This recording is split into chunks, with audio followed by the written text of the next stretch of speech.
কিছু মনে করবেন না। এই যে কীর্তনে মালা তিলক দেওয়ার রীতি, এই যে মালা দিল তিলক দিল, কে প্রথম করেছিল? ভক্ত রঘুনন্দন প্রথম কিন্তু তিনি মালা তিলকের রীতি চালু করেছিলেন। তখন থেকে কিন্তু এটা চলে আসছে। খুব ভালো বিষয় কিন্তু আপনারা শুনবেন। আর একটু বলে দিই আপনাদেরকে, হরে কৃষ্ণ। যে যেখানে বসে আছেন মন দিয়ে শুনে নিন।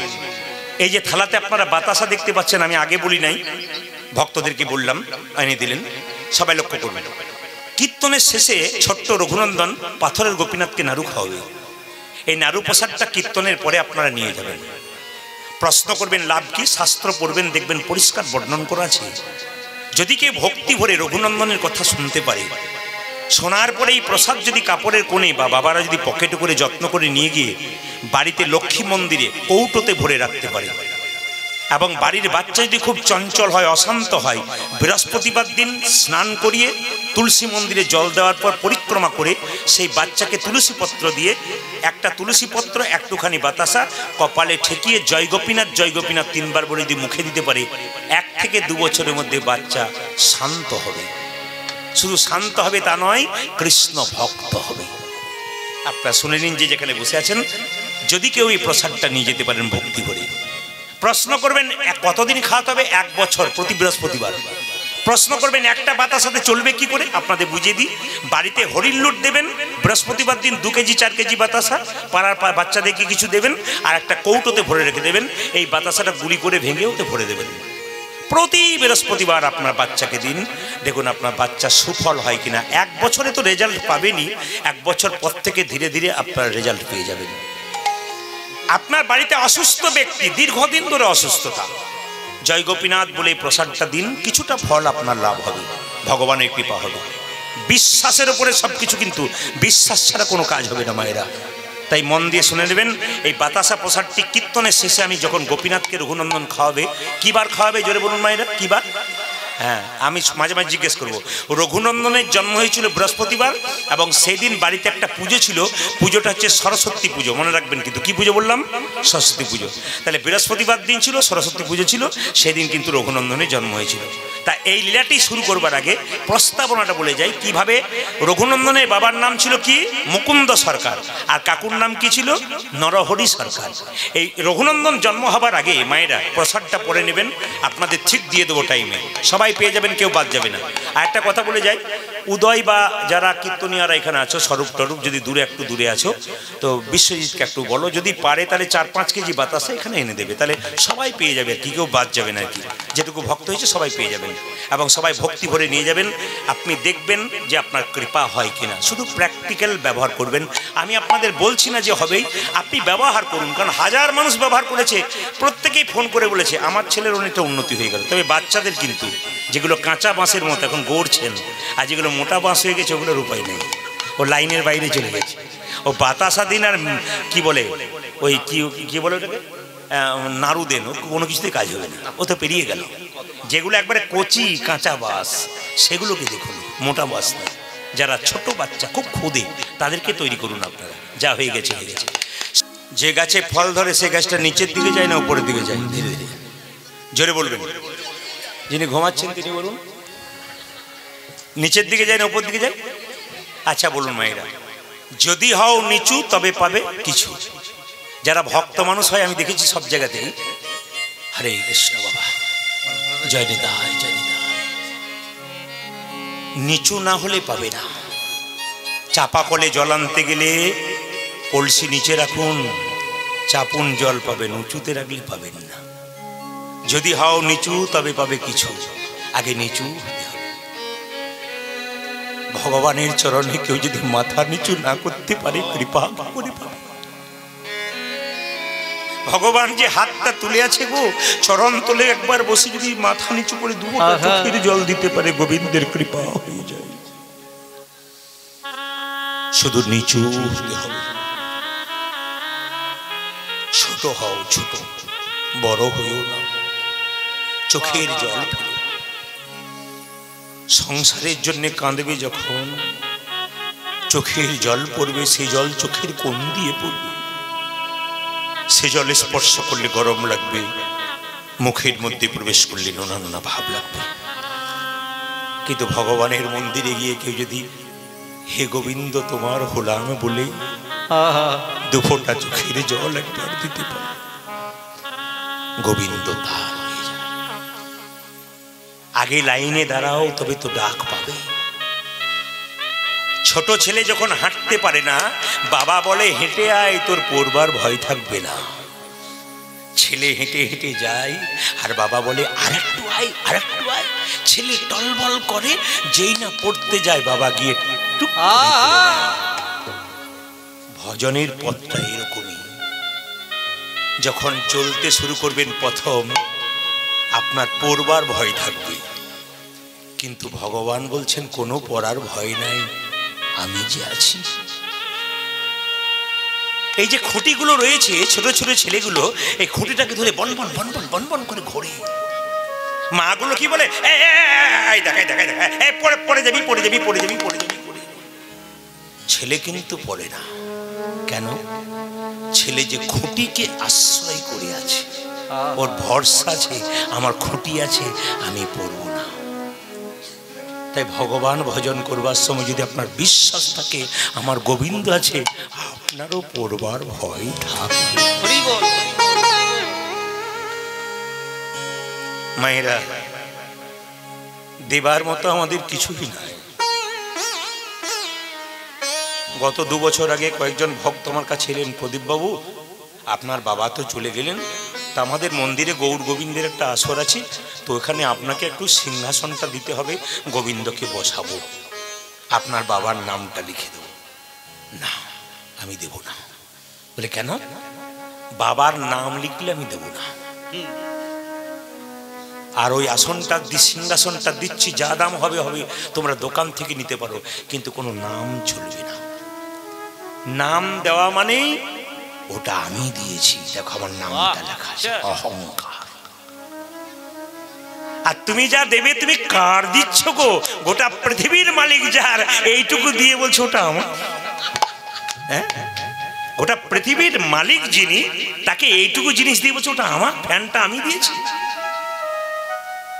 না, ভগবানের নামে দিয়ে কিছু বলতে নাই। মহাভারত দেখুন আপনারা, 100 ভাইয়ের দাদা দুর্যোধন চঞ্চল ছিল, ভগবান হারালো। কিন্তু পঞ্চপাণ্ডবের দাদা যুধিষ্ঠির স্থির ব্যক্তি ছিলেন, উনি গোবিন্দ পেলেন। এর থেকে কি শিক্ষা পেলেন? যাদের মন স্থির তারা ভগবানকে পাবেন, আর যাদের মন চঞ্চল তারা ভগবান পাওয়ার চান্স নাই। মায়েরা দেখবেন 2-4 জন, আপনাদের এখানে নয় আমাদের দিক আছে, খুব চঞ্চল, সবজি কাটতে গিয়ে আঙুলটা কেটে ফেলে, কিংবা তরকারি রাঁধতে গিয়ে, রান্না করতে গিয়ে লবণটা বেশি দেয়, ঘরের লোকের কাছে গাল খায়। চঞ্চল। স্থির চিত্তের মা যারা হয়, খুব স্থির চিত্তের, তাদের লাভ আছে। আপনাদের কিছু মনে করবেন না, শান্ত হতে হবে। আজকে যত আসরে গান করছি দেখতে পাচ্ছি মায়েদের সংখ্যা বেশি, বাবাদের সংখ্যা কম। হ্যাঁ, মায়েদের যদি 60 ভাগ তো বাবাদের 40 ভাগ, প্রত্যেকটি আসরে লক্ষ্য করে দেখবেন। কেন? মায়েরা স্থির চিত্তের হয়, ভাইয়েরাও হয় যারা কীর্তন শুনে ভক্তি করে। 2-4 জন দেখবেন চটি নিয়ে আসে, আবার চটি গুটিয়ে, চটি যদি পায়ের নিচে নিয়ে যাবে তা নয়, এরকম করে আদর করে বুকে করে নিয়ে যাবে। না না, সে চটি যদি না কাছে রাখে তারও বিপদ আছে। ওখানে রাখলে আবার কিছু ব্যক্তি আছে, খারাপ চটিগুলো পরে এসে দেখবে কোনগুলো ভালো বলে নিয়ে যাবো। এরকম পার্টি আপনাদের এখানে না, আমাদের দিকে আছে, চেঞ্জ করে করে। হরে কৃষ্ণ, আপনাদের কাছে নিবেদন রইল, হ্যাঁ, সব জায়গাতে আর কি। তো যে যেখানে বসে আছেন মায়েরা, সবাই লক্ষ্য করুন, যার ধৈর্য তার ভগবান, যার ধৈর্য নয় তার ভগবান নয়। 3 ঘন্টাতে তাহলে যদি চঞ্চল হয়, তাহলে কৃষ্ণ কথা হয় না, তার মন স্থির থাকে না। তবে একটা কথা আপনাদের বলে রাখি, 2-1 জন যদি 3 ঘন্টাতে চঞ্চল হয়, তার ছেলে যখন পড়তে বসবে খালি উঠবে আর বসবে, ওকে বলবেন না পড়াশোনায় ধৈর্য নাই, খালি ওঠা আর বসা। ও তো বলবে তুমিও তো কীর্তন শুনতে যাও, খালি ওঠো আর বসো, তুমি কি বলছো? এরকম উদাহরণ আমি দেখেছি। এখানে কে কথা বলছে, এখন কথা বলা বন্ধ করতে বলুন, যারা আছেন কথা বলা বন্ধ করতে বলুন। ওর কথা মানে স্থির আসরে কেউ কথা বললে তার শব্দটা আসে। আসলে মায়েরা যেমন হবেন সেরকম উত্তর পেয়ে যাবেন। কেমন উত্তর পেয়ে যাবেন একটা আপনাদের বলে যাই। যেমন একটি মেয়ে, এখনকার মেয়ে যেমন আর ছেলে তেমন, নতুন বিয়ে হয়েছে, মেয়েটি সিঁথিতে সিঁদুর নিচ্ছে,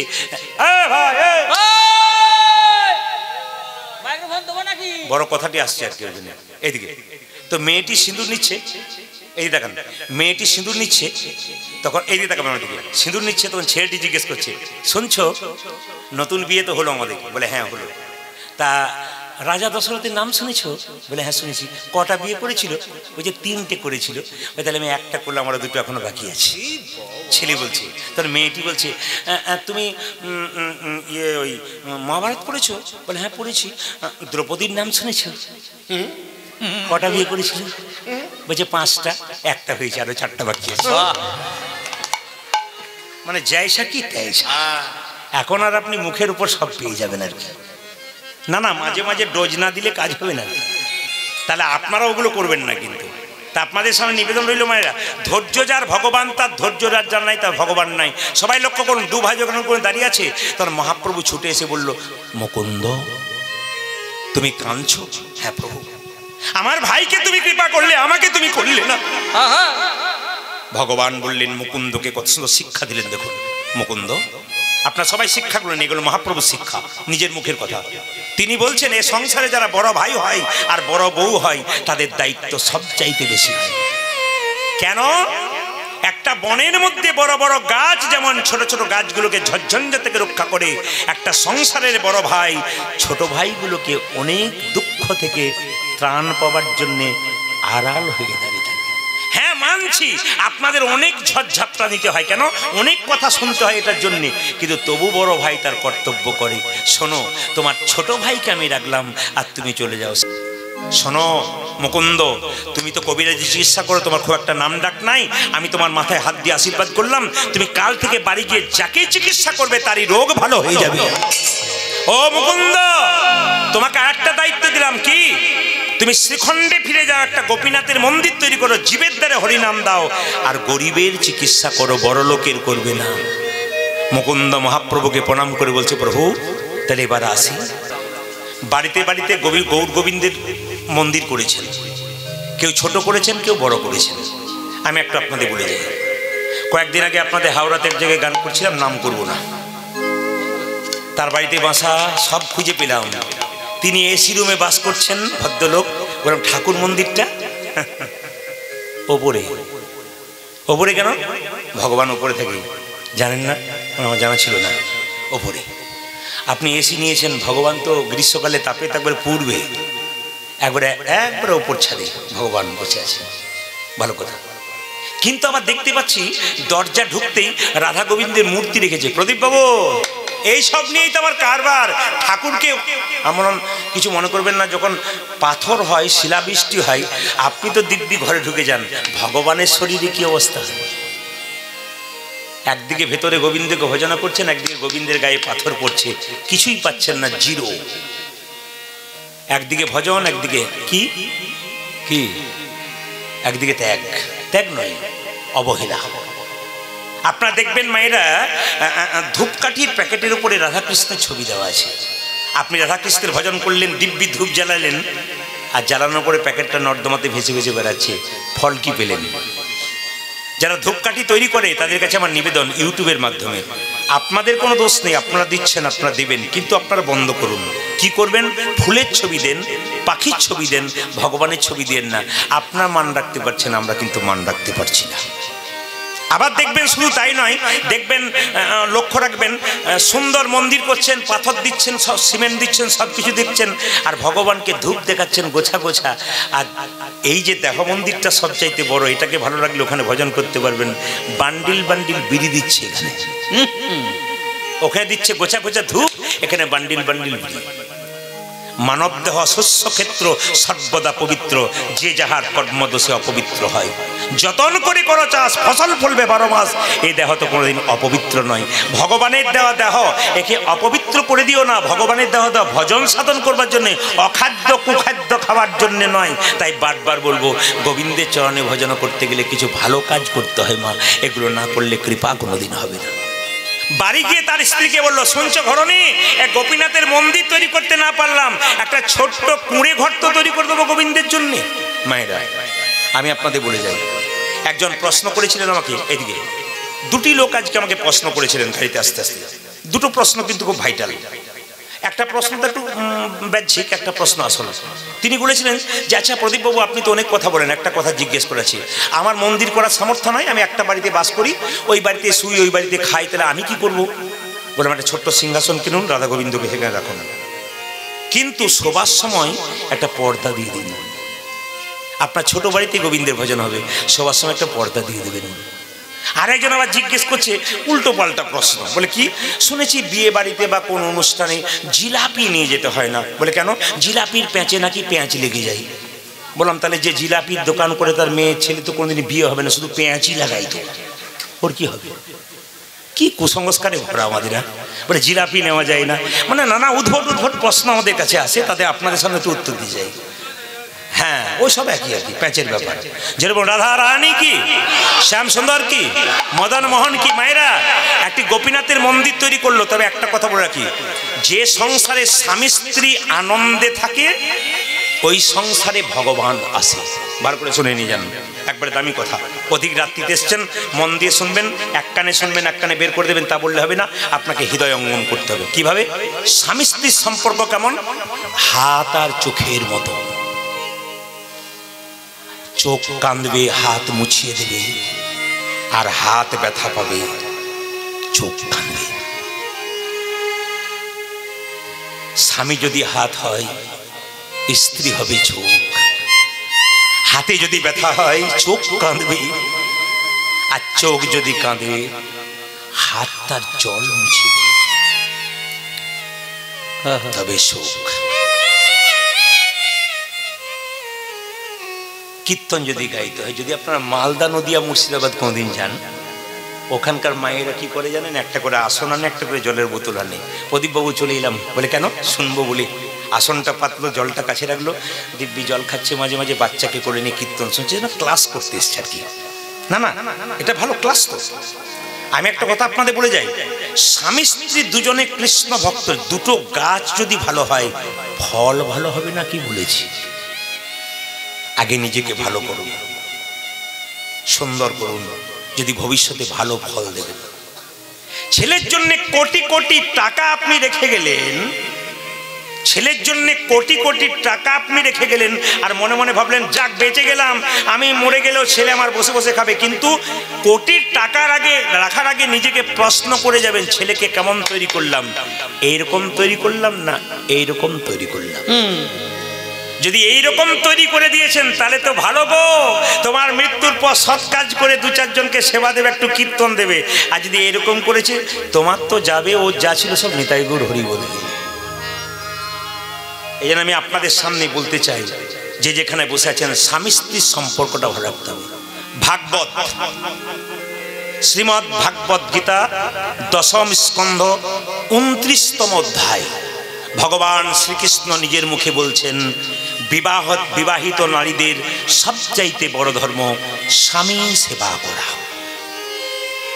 কৃষ্ণ নিজের মুখে বলছেন, ভাগবতের 10ম স্কন্ধ পড়ে নেবেন, 29তম অধ্যায়, পরিষ্কার করে বলছেন, কৃষ্ণ নিজে বলছেন যে পৃথিবীতে বিবাহিতা নারীর একমাত্র পরম ধর্ম হচ্ছে স্বামী সেবা করা। অনেকে প্রশ্ন করে, হুট করতেই বাপের বাড়ি চলে যায়। আমি আপনাদের বলবো, মায়েরা, সাবিত্রী সত্যবান কেমন ভালোবাসেছে। রাবণ পৃথিবীতে এমন দুষ্কর্ম ছিল না যা করে নাই, কিন্তু মন্দোদরী কি তাকে ত্যাগ করে গিয়েছিল? কথাগুলো শুনবেন, হিসাব করবেন, বিচার করবেন। শিব তো শ্মশানে মশানে ঘুরে বেড়াতো, তার স্ত্রী পার্বতী সে কি সংসার ছেড়ে চলে গিয়েছিল? সীতার স্বামী রামচন্দ্র যখন বনে গেলেন, তখন অযোধ্যার একটা মেয়ে বলে উঠলো, সীতা, তোমার শ্বশুর মশাইয়ের সম্পদ, তোমার বাবার সম্পদ, দুজনেই রাজা, সম্পদ ছেড়ে তুমি বনে যাচ্ছ কেন? সীতা কাউকে অসম্মান করে না, সীতা চরিত্র পড়তে হয়। সীতার কাছ থেকে শিখে নিন, কি শিক্ষা দিয়েছে, কি বলছে? মা, সম্পদে কিবা কাম, সম্পদ মম নব দুর্বাদল ঘনশ্যাম। সম্পদ কি? একমাত্র আমার স্বামী। তাই আমি আপনাদের বলবো, স্বামী সেবা করুন আপনাদের। কিন্তু আবার দেখবেন, নারদ মুনিও বলেছেন, ভাগবত পুরাণে পরিষ্কার করে বলে দিয়েছেন, কি বলেছেন তাকান। তিনি বলেছেন যে স্বামীকে সেবা করতে হবে প্রতিকূলতা নয়, অনুকূলতা। গ্রীষ্মকালের রাত, হ্যাঁ শীতের রাত্রিতে স্বামী বাড়ি ফিরেছে। ও শুনছো, বলে কি একটু গরম জল করে দাও তো। বুড়ো লোক হয়ে গেল, গরম জল করবো। ওটা স্বামী সেবা হলো, কিন্তু অনুকূলতা হলো না, প্রতিকূলতা হলো। আমি আপনাদের বলতে চাই যেখানে বসে আছে। তবে আপনারা কিছু মনে করবেন না, আপনারা কারা কারা সংসার করেছেন একটু হাত তুলবেন তো, মানে ভেবেও তুলবেন। কিন্তু আপনারা বলেন না, বাবা সংসারে যা জ্বালা, কীর্তন শুনবো কি করে, সংসার কে কি করেছেন হাত তুলবেন তো। সব ব্রহ্মচারী নাকি? कोई नहीं संसार किया, सब सन्यासी बन गया क्या? अरे हाथ तो उठाइए भाई। মায়েরা সংসার আসলে আপনি করেন নাই, সংসার ছিল, আমি করি নাই, আমার বাবা করে নাই, সংসার পাতানো ছিল, আপনি দিব্যি সংসারে এসেছেন। ওই জন্য তো শাস্ত্র বলেছে সংসার সুখের হয় পুরুষের গুণে। হ্যাঁ দেখুন, যে ঘুমোচ্ছিল সে জেগে গেছে। আমি যখন বুঝি সংসার সুখের পুরুষের গুণে, যে আর দাদারা মনে মনে হয়েছে এতদিন পরে আপনি আমাদের হয়ে বললেন, কেউ বলে না সংসার সুখের হয়। জেরে বলুন রমণী, এক হাতে তালি বাজে। সংসার সুখের হয় রমণীর গুণে, গুণবান স্বামী যদি থাকে তার শনি। মায়েরা এক হাতে তালি বাজে না, আপনি লক্ষ্মীর ঝাঁপি, আপনি ভালো, কিন্তু আপনার স্বামীকে ভালো হতে হবে। একটা কথা আপনাদের বলে যাই, সংসারের রমণী যদি মিষ্টভাষী হয়, ভালো ভাষা বলতে পারে, সে সংসারের স্বামী তো সুখী হয়। স্বামী সারাদিন পরে এলো আর মুখ ঝামটা দিয়ে খারাপ খারাপ কথা বলতে লাগলো, ওই স্বামীর তো সংসার ছেড়ে জঙ্গলে বাস করা ভালো, ওখানে শান্তিতে থাকবে, এখানে শান্তি নাই। স্বামীকে স্ত্রীকে ঠিক থাকতে হবে।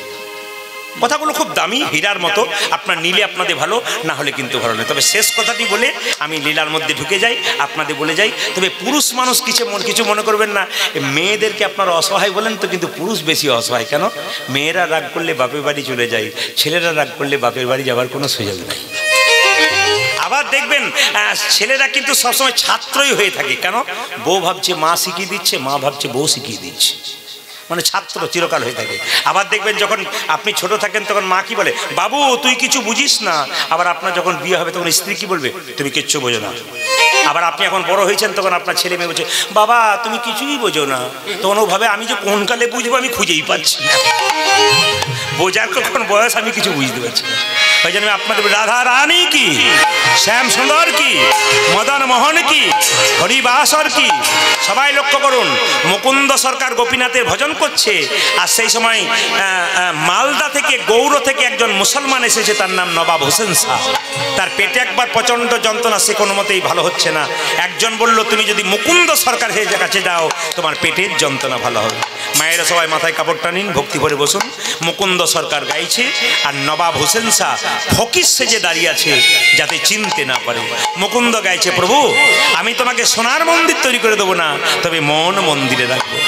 আমার মন মন্দিরে প্রভু মদন মোহন দাঁড়াবে গৌয়াসী ডাকি যা। ওই আমার মন মন্দিরে মদন মোহন দাঁড়াবে গৌয়াসী ডাকি যা।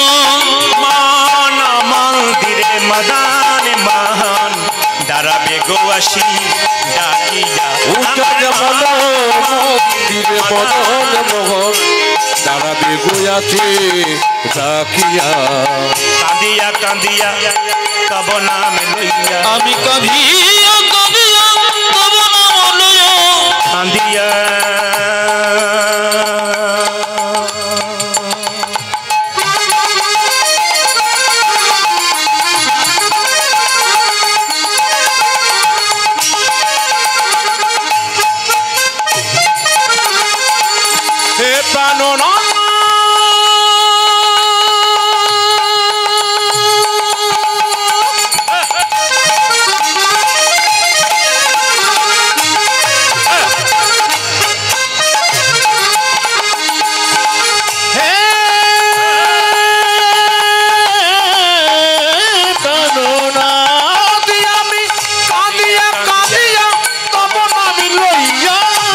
জলে ভাসাইয়া আমি কাঁদিয়া কাঁদিয়া তব নাম লইয়া।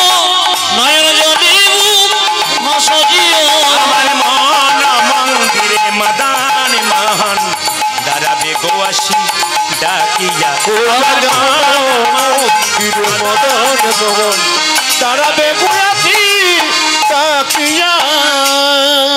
আপনাকে ডাকলাম, আপনাকে। ওই যে মাঝে চশমা পরে, চশমা পরে আপনাকে ডাকছি। আপনাকে ডাকছি। হ্যালো, আপনাকে উঠুন। হ্যাঁ হ্যাঁ, আপনাকে একটু উঠুন, আপনাকে ডাকছি। এদিকে আসুন। না না, আপনাকে নয়, বসুন। মুকুন্দ সরকার নবাবকে ডাকছি। মানে চশমা পরে বসে আছে, দাঁড়িয়ে আছে তো। এই যে এই যে এই যে আপনাকে ডাকছি মায়েরা। নবাব হোসেন স্যার পেটের যন্ত্রণা হয়েছে, চিনতে যেন না পারে, ফকির সেজে এসছে। গরিবের চিকিৎসা করবে, বড় লোকে করবে না। মুকুন্দ সরকার বললো, এই তোমাদের মধ্যে সবচেয়ে গরিবকে?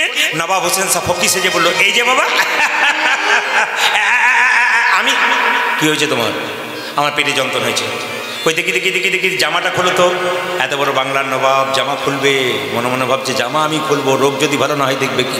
আরে ভাব, ভাবছো কি? জামাটা খোলো। যে না জামাটা খুলেছে অমনি বলেছে, এবার মাটির বারান্দাতে গড়াগড়ি দাও। যেই না বলেছে মাটির বারান্দাতে গড়াগড়ি দাও, নবাব মনে মনে ভাবছে কালের কাল বর্ষাকাল হরিণে চাটে বাঘের গা। নেহাতে বেকায়দাই পড়েছি বলে, যদি পেটের রোগ ভালো না হয় তাহলে দেখবে আমি কে। আরে বাবা কি ভাবছো, গড়াগড়ি দাও। যেই না এত বড় বাংলার নবাব গড়াগড়ি দিয়েছে, আমি চমকে উঠে বলছি, কবিরাজ কি এখানে কি কোনো ওষুধ পড়ে যায় নাকি? বলে কেন? যেই না গড়াগড়ি দিলাম অর্ধেকটা পেটের রোগ ভালো হয়ে গেছে। বলছে না না, আসলে সবাইকে দিতে দিতে এক আধটু পড়ে গেছে, তোমার হয়তো কাজে লেগে গেছে। দেখি দেখি তুমি হাঁ করো তো। যেই না নবাব হাঁ করেছে, আসল ওষুধটা দিয়েছে, আমি রোগ ভালো হয়ে গেছে। নবাব বলে উঠল, মুকুন্দ। এত বড় বাংলার নবাব মনে মনে ভাবছে, কে আর এত বড় সাহস আমার নাম ধরে রাখলো? তুমি কে? তুমি কে? আমি সারা বাংলার নবাব, নবাব হোসেন। নবাব আপনাকে প্রণাম। আমি দেখতে এসেছিলাম তুমি কত বড় কবিরাজ, সত্যি বড় কবিরাজ। কবিরাজ তোমাকে আমি মালদায় নিয়ে যাবো। রাত্রিবেলায় মুকুন্দ সরকার মহাপ্রভু মন্দিরে কেঁদে কেঁদে বলছে, প্রভু তুমি তো আমাকে আকাশবাণী করে বারবার বলেছিলে গরিবের চিকিৎসা করবে, মুসলমানের বাড়ি আমি কেমন করে যাব? মহাপ্রভু আকাশবাণী করে বললেন, মুকুন্দ, ঈশ্বর যা করে তা, জোরে বলুন না, আমি শুনতে চাই আপনাদের মুখে, এদের শব্দ বন্ধ থাকবে। ঈশ্বর যা করে তা, আমি জোরে শুনতে চাই, ঈশ্বর যা করে তা।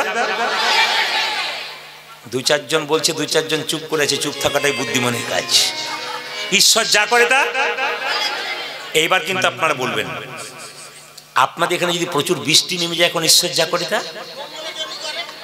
যার ঘর ভাঙলো তার ভালো, কিন্তু আপনার ছেলে যদি মাধ্যমিক পরীক্ষায় ফেল করে নিয়ে কাছে কেউ যদি বলে ঈশ্বর যা করেছে তা মঙ্গলের জন্য কি করেছে, আপনার কি অবস্থা? তখন আপনি কি বলবেন? বাজে বকবেন না তো? তাহলে আমার যদি ভালো কিছু হয় তাহলে বলবো ঈশ্বর মঙ্গল করেছে, আর খারাপ, এইটাই তো আমাদের দোষ। ঈশ্বর যা করছে তা মঙ্গলে যদি বিশ্বাস থাকে, মুকুন্দ সরকার চললো কোথায়? নবাবের বাড়ি। নবাবকে বলো, নবাব আমি মালদাতে তোমার সঙ্গে থাকবো, কিন্তু আমার নিয়ম আছে, আমাকে গোপীনাথের মন্দির তৈরি করে দাও, জীবের দ্বারে হরিনাম দাও, দিতে সাহায্য করো, আর যেন আমি গরিবের চিকিৎসা করতে পারি। এত বড় বাংলার নবাব মুসলমান, সৎ মুসলমান, তিনি বলে উঠলো, ঠিক আছে তোমাকে কথা দিলাম, তোমাকে গোপীনাথের মন্দির তৈরি করে দিলাম, তুমি গৌর গোপীনাথের সেবা করো। মায়েরা, এত বড় বাংলার নবাব শুনবেন, তিনি দাঁড়িয়ে আছেন, মুকুন্দ কবিরাজ কীর্তন করছেন, আর নবাবকে হাওয়া করছে একটা মেয়ে, সেই পাখার মধ্যে ময়ূরের পালক ছিল, তাল পাতার পাখায় হাওয়া করছে নবাবকে একটা মেয়ে, তার মধ্যে কি ছিল বলুন তো? ময়ূরের পালক। নবাবকে হাওয়া করছে, নবাব দাঁড়িয়ে আছে, আর মুকুন্দ কীর্তন করছে। সঙ্গে সঙ্গে নবাব মনে মনে ভাবছে, মুকুন্দ বুঝতে পেরেছি, চিকিৎসা করবার আগে গোবিন্দের স্মরণ করো বলে তোমার চিকিৎসা ভালো হয়। মুকুন্দ গাইছে আর নবাব শুনছে। আপনার সবাই মিলে একটু উদ্বোধন দেবেন, আমার কানু সে বিনোদ রায়, আমার কানু সে বিনোদ রায়, কানু সে বিনোদ রায় গো, কানু সে বিনোদ রায়, আমার কানু সে বিনোদ রায় গো, কানু সে বিনোদ রায়। যারা কীর্তনিয়া আছো, কীর্তন শুনছো, যদি কোনদিন রূপ গান তোমরা করো, ভগবান শ্রীকৃষ্ণের রূপ, এগুলো পর্যায় গান মুর্শিদাবাদ নদিয়াতে হয়। এই রূপ গানে কিন্তু এই গানটা পদটা গাইতে হয়। সবাই লক্ষ্য করুন, আমার কানু সে বিনোদ রায় গো, আমার কানু সে বিনোদ রায়, আমার কানুতে বিনোদ রায় গো, আমার কানুতে বিনোদ রায়, বিনোদ চুরাই বিনোদ বরিহার, সে বিনোদ চুরাই বিনোদ বরিহার, বিনোদ চুরাই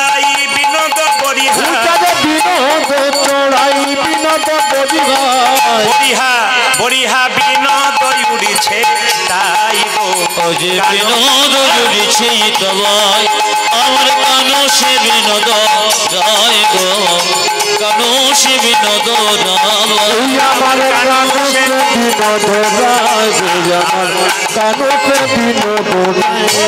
ও মা, গোবিন্দের যা দেখছি বিনোদ মানে সুন্দর, ও তার বিনোদ ললাটে বিনোদ তিলক বিনোদ বিনোদ সাজে, ও তার বিনোদ ললাটে বিনোদ তিলক বিনোদ বিনোদ সাজে, বিনোদ ললাটে বিনোদ তিলক বিনোদ বিনোদ সাজে, ও তার বিনোদ ললাটে বিনোদ তিলক বিনোদ বিনোদ